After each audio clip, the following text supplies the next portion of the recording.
Okay, so now we are going to leave the dock, and I want to show you guys a couple of things that are possible when you're running a boat by yourself. First things first, we actually have a bow thruster, but we've got it on a remote control. So I've turned this on before. I'm just going to do a test thrust.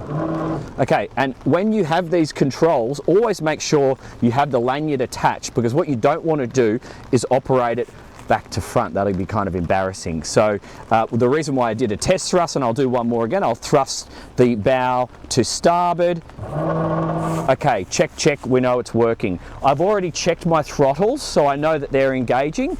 I've actually set this bow line up on this cleat because it's not too windy and it's a little bit easier for me to remove. So I'll just get that off. There we go.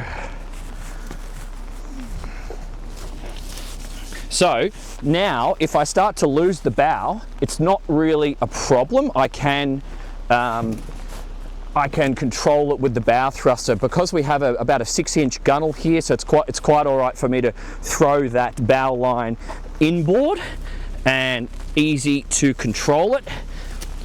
Next thing is the springer, and here's where this boat has some really useful features which I like. So it's right underneath here, boom, boom, come and have a look at this. We have rope and fender lockers. So I'm actually just gonna throw the line straight in there. I'm gonna get this fender, pop it on top, and then you've got a little notch in there.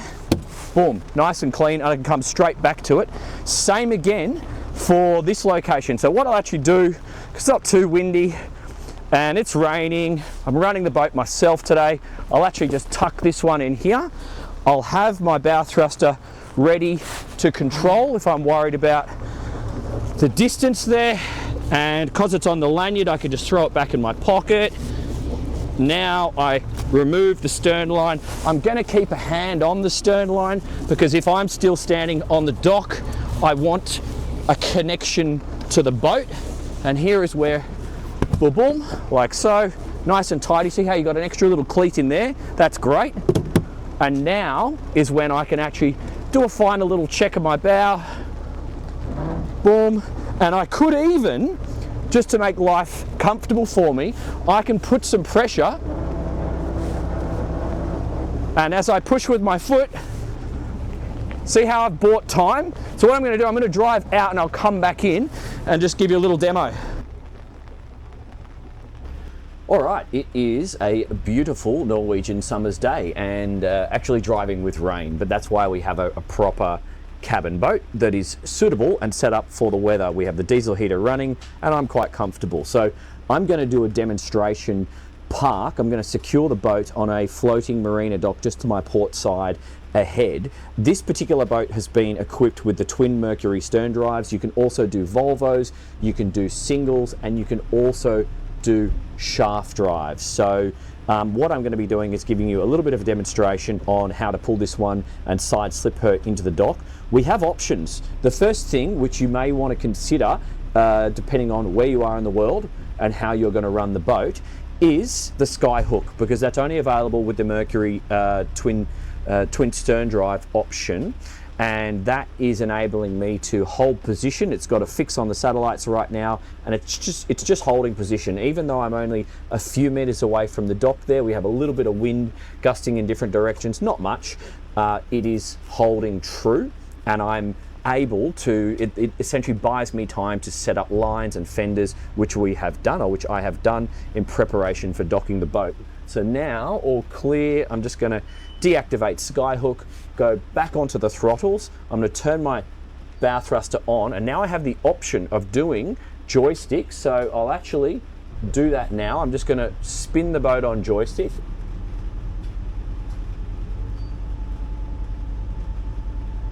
And then I'll also use throttles and bow thruster just to give you a little sense of the options available to you. I do like these joystick systems, especially if you're new to a powerboat. It gives you a lot of optionality without having to do too much thinking in your head. Where should your hand-eye coordination be? But I would still combine a joystick with a bow thruster.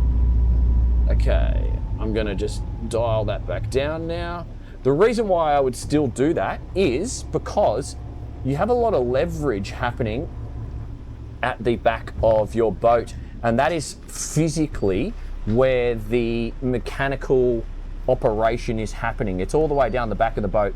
So if you visualize your engines doing all of that work, and then a big gust of wind starting to put a lot of pressure on your bow, it is nice to have access to a bow thruster to tickle it up. When I say tickle it up, control your bow. That's an Australian term.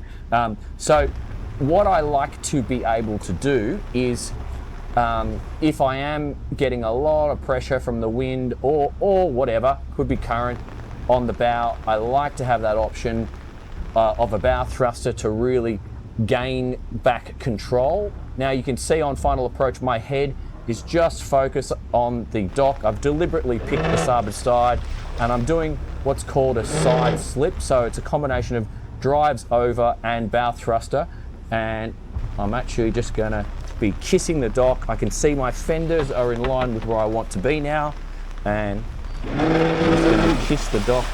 3, 2, 1, and I'm actually gonna stay at the helm because you always get a little bit of bounce back. Okay, I'm going to run you guys through some speed and fuel flow numbers. It's beautiful, it's moody, but a calm day today. So I've crossed the bay and we've selected quite a stunning location just to give you a bit of an interesting backdrop. I believe these islands in the background were an oil, I'm not sure if it was oil refinery, an oil storage space from back in the 1890s. It's kind of cool. And there's a little yacht club there today, and all accessible by boat. Got a few ducks in the water, which we're going to be watching out for. Try not to run over any. Just cruising along at 1100 revs. I actually have the diesel heater on, so it's so warm and toasty, comfortable in here. I've opened the window just to let a bit of airflow in. Now we're running the Mercruisers, so these are the twin Mercruiser stern drives. You do have a higher or horsepower option with the Volvos, so just factor that in when you see the top speeds. More is possible if you go for the Volvos, and with this one we've got the joystick, which we've already covered already, and you do have the shaft drive options as well. So you do you, work out what area suits you best. Let's get the boat up and moving and talk about it.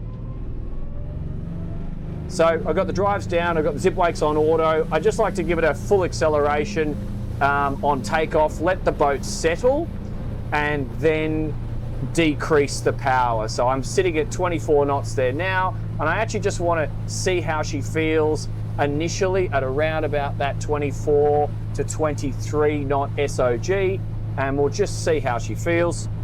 Zip wakes are doing their thing. Actually, they're not working too hard in these conditions. It's pretty calm, and I'm just going to follow these tracks for a little bit. 23, we've got a fuel flow consumption of 36 litres a side, but it feels like she wants to go a bit faster. She feels a little bit more trimmed out at a slightly higher speed. As I was flying the drone, yeah, 25 plus, she really feels like she's sort of in her groove because noise levels are comfortable, 3,600 RPM, fuel flow of 44 litres a side. The bow is just feels like it's a little bit settled. One boat going slow, that's not a problem. I'm going to hug this shoreline for you, increase speed in a second, and just give you a beautiful background of the Oslo fjord. Okay, increasing speed from 3,500 to 3,700 RPM. I've got 47 litres consumption. I'm just going to take us through a gradual turn, 27 knots, 28 knots, and I'll increase my speed shortly. The reason why I can go so close to the shoreline is because we're actually in very deep water. So don't go trying this at home without investigating the conditions first yourself, because that would be silly. That'd be really silly. But it's actually really, really deep here, hence why they have this special type of anchoring with putting their bow into the rocks up here in Norway. Let's increase that speed. 4,000 RPM. Noise levels are fine. I've got the back door closed. Pretty comfortable. I'm just going to trim up a little bit now. Seeing 31 knots. SOG, got 59 litres consumption. Let's just do foot to the floor. That's it now, a little bit more trim. 32 knots. This is with these motors and perfect conditions, a 32 knot boat, which should give us a high 20s cruise, which, to be fair, on a family boat is all you need. So let's just do that now. 30 knots. I'm going to do a fast turn in a second. For obvious reasons, I'm going to be turning to port. 28 knots SOG, 45 litres a side. Coming through a turn in 3, 2, 1. Drives down, hooking through the turn. So my roof is closed, and therefore I'm actually just dropping my head and moving it out to the side for a little bit more visibility through the hard turn. You can obviously just do a wider turn, but I'm just trying to get some cool shots for you. I'm going to go through my waves in 3, 2, 1, 1, 2, 3, and coming through at 28 knots. 28, 29. So we are hovering around anywhere from that 45 to 55 litres consumption per motor. And it's sporty. Like, this is solid, sporty, comfortable. I've now driven quite a few Marex boats. These things, the whole construction, the interior furniture, and the fit out is done in such a way that you're not getting a lot of rattles throughout the boat. You're also not feeling the boat flexing when you go through some waves, and we have done that on multiple Marex boats this week in conditions that would ordinarily make a boat creak and crone a little bit, and they're just not doing that. So it does instill a level of confidence. I'm just going to keep that marker on my port side as we come around this corner, that you don't necessarily get on more of your mass market boats. I would definitely put this in the category of a boat, should you choose to keep it for 10 years or for a lifetime, you absolutely can. So from 30 knots, let's just back off that speed and we will run through. Nice little cabin. I love some of the houses they build around here on the waterfront, and also there's so many drive-in boat garages from the other coast over at Bergen to this part of town. I've seen some really, really cool boat setups. I'm jealous if that's you. I want to be like you one day and have my own boat garage. That is every man's dream, I think, who's watching this channel. 24 knots SOG, 37 litres consumption, nice and comfortable, a little bit more bow raise, so she's probably happier at that faster pace, but if you want to burn less fuel, you can. And then let's just dial that speed back a little bit, see where she wants to drop off the plane. 20 knots, 26 litres consumption, still quite comfortable. I can see my wash going forward, so I'm dropping back off the plane. 25 litres aside, and then now let's just settle the boat down. We're still making considerable wash, so you just want to factor that in. If you are in a no wash zone, you just definitely need to go a little bit slower than this. 11 knots SOG. Our fuel flow has dropped through the floor. We're now consuming 12 litres aside. I'm still making a stern wave which would offend other people, so let's just dial that speed right off. Make sure I get one shot from here so you can see what I'm seeing, and then let's look back at that wash. And I love how I can look out this window. That's acceptable in most places, and then if you're going through a swimming zone, I think we should be below 8 knots. So if you've got people on stand-up paddle boards and you're worried about knocking them off, let's just get below 8 and observe 6 knots. I think under 6 knots is where you want to be, just so you don't offend anyone. And your fuel consumption is nothing, well, like 2 litres per motor. I know that's important to a lot of people here in Europe, so that's pretty good. Very, very nice. Okay, let's go somewhere fun and we'll wrap this video. Okay, so we are on the sky hook. No anchoring in this video today, guys, but I've done plenty of anchoring on other Marexes, so feel free to scroll through test drives on my channel if you want to see how this stern anchor and the bow anchor operates. Works really well. I deliberately came for this background, so I hope you enjoy that. Right, a little bit of a wrap up on the 375. We'll talk about some competition and performance feedback. I'm quite comfortable with the Marex range now in saying that this is one of the better boat builders. It's right up there in the top range. I would compare these with the Riviera boats, perhaps the Sabre yachts over there in Maine, northeastern USA. So if you're looking for a very high quality build, that's what you're going to find. If you're looking for quite a sporty fun feel, this 375 with the stern drives, it is going to do that for you. So with these Mercuries, we saw 32 knots top speed and quite a comfortable cruise, fast cruise in that 27 to 28 knots. You could also do a slow cruise in the low 20s, no problems whatsoever. If you want more speed or more power or carrying capacity, just get the Volvos because you got more horsepower. And if you want the shaft drives, that is also possible. Check out the website, link is down below in the description to the Marex website. I haven't driven any of the shafts, so I can't give you any honest feedback on those, and that's what I'm into, because if you haven't noticed, I just do realistic, honest videos. I'm not a paid shill. No one's sort of telling me what to say. I just film and show you what we find. In terms of experience level, crew required, and some other general feedback, probably if you're an intermediate and up boater, this would be perfectly suitable for you. Not that it's not possible for someone without experience.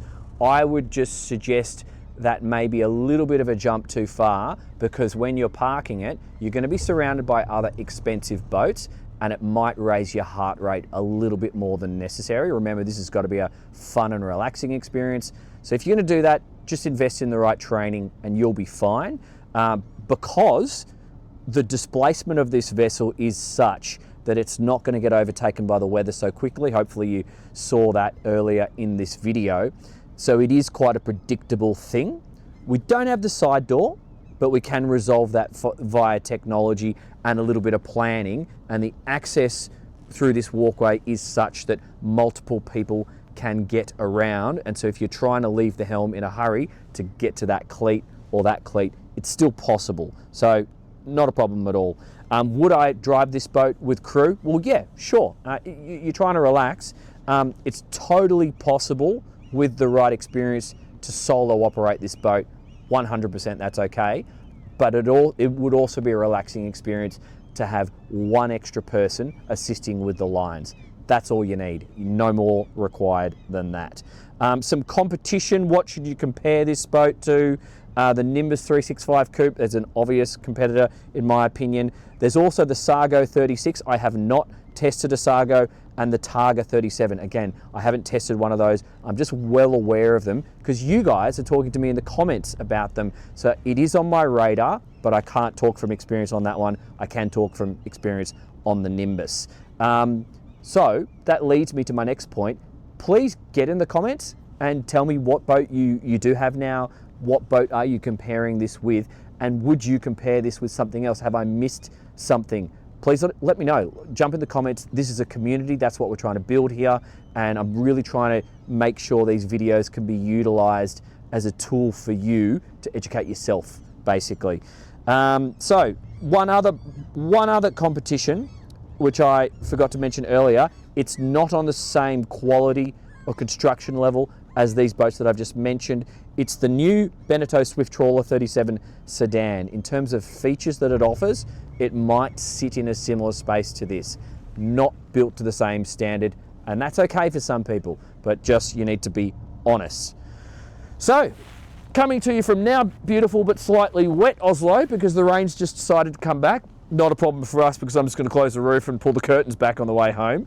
I got a steak waiting for me a little bit later on because Espen is the master chef, I've been told. So I'm looking forward to that. Next stop, Sweden after this. I hope you enjoyed this. I hope it was valuable. Please like, share, subscribe. I love getting your feedback. and I'm going to pop a competing boat up on the screen for you to do your own research, because that's what this is about. See you, legends. See you in the next one.